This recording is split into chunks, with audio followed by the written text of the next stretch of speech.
आज दिल्ली विधानसभा के पटल पर जिस तरह के विस्फोटक खुलासे हुए, एक बार फिर से स्पष्ट हो गया कि इस देश में अगर लोकतंत्र को खतरा है, बाबा साहेब के लिखे संविधान को खतरा है, तो सिर्फ और सिर्फ भारतीय जनता पार्टी से है। पूरे देश में लगातार असंवैधानिक तरीके से, अनैतिक तरीके से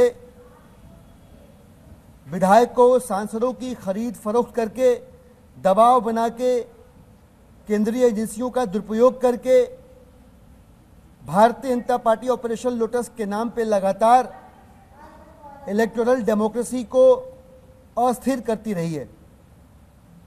दिल्ली के अंदर भी हमने देखा, एक समय पे भारतीय जनता पार्टी के प्रदेश अध्यक्ष ने दिल्ली के विधायकों को 5-5 करोड़ रुपए में खरीदने की कोशिश की, और अभी इधर दिल्ली में पिछले कुछ महीनों में भी ऐसी कई सारी घटनाएं हुई। पंजाब के विधायकों को तोड़ने, खरीदने की कोशिश हुई, जिसके ऊपर खुलासा किया पंजाब के विधायक साथियों ने। और अब फिर से माननीय मुख्यमंत्री अरविंद केजरीवाल जी की गिरफ्तारी के बाद भी भारतीय जनता पार्टी ने अपना घिनौना चेहरा, अपना लोकतंत्र विरोधी चेहरा सामने लाते हुए दिल्ली के विधायकों को फिर से तोड़ने की नाकाम कोशिश करी है। विधायकों को अलग अलग जगहों पर अप्रोच करके यह कहा जा रहा है कि देखो, जैसा कि हमने पहले कहा था, तुम चीखते रह गए, बताते रह गए कि अरविंद केजरीवाल जी की गिरफ्तारी होने वाली है बेबुनियाद, लेकिन कुछ नहीं कर पाए, और हमने बेसिर पैर के आरोप लगा कि अरविंद केजरीवाल जी को आखिरकार गिरफ्तार कर ही लिया।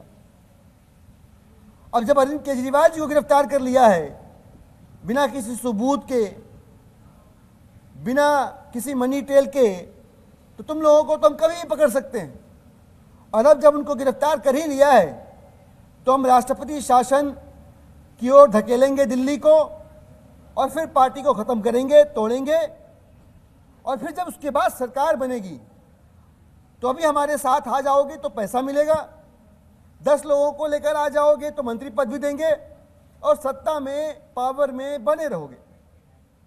लेकिन ये सारे प्रलोभनों को देने के दौरान भाजपा ये फिर से भूल गई कि आम आदमी पार्टी के विधायक भगत सिंह के चेले हैं, अरविंद केजरीवाल जी के सच्चे सिपाही हैं, और वो मरते दम तक दिल्ली की सेवा की, दिल्ली की जनता की सेवा की जो प्रतिज्ञा ली है, वह प्रतिज्ञा अरविंद केजरीवाल जी के गाइडेंस में पूरी करती रहेंगे।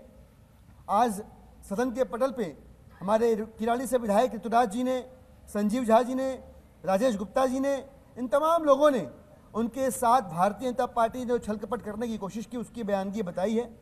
बहुत दुर्भाग्यपूर्ण विषय है, लेकिन अरविंद केजरीवाल जी की तरह ही आम आदमी पार्टी के विधायकों का भी कहना है, चाहे कुछ भी कर लो, हमारा जीवन देश की सेवा को समर्पित है। इस पूरे मामले में दिलीप जी, क्या पुलिस से कोई शिकायत की गई है कि मामले में जांच होना चाहिए?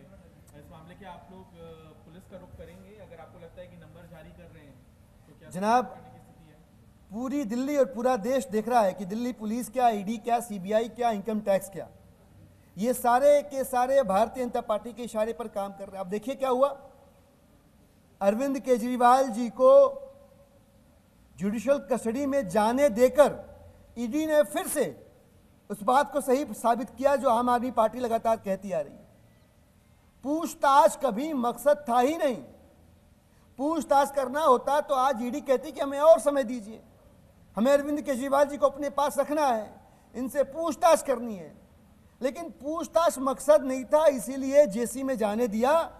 मकसद था लोकसभा चुनाव के ठीक पहले अरविंद केजरीवाल जी को गिरफ्तार करके इंडिया गठबंधन को तोड़ के लोकसभा चुनाव में ईडी सीबीआई के जरिए 400 पार जाने का अपना जो बेसिर पैर का सपना है उसे पूरा किया जाए। एक बार फिर से भारतीय जनता पार्टी और उनके जो स्टार कैंपेनर्स है ईडी और सीबीआई, वो बेनकाब हुए और आम आदमी पार्टी की बात सही साबित हुई है। धन्यवाद।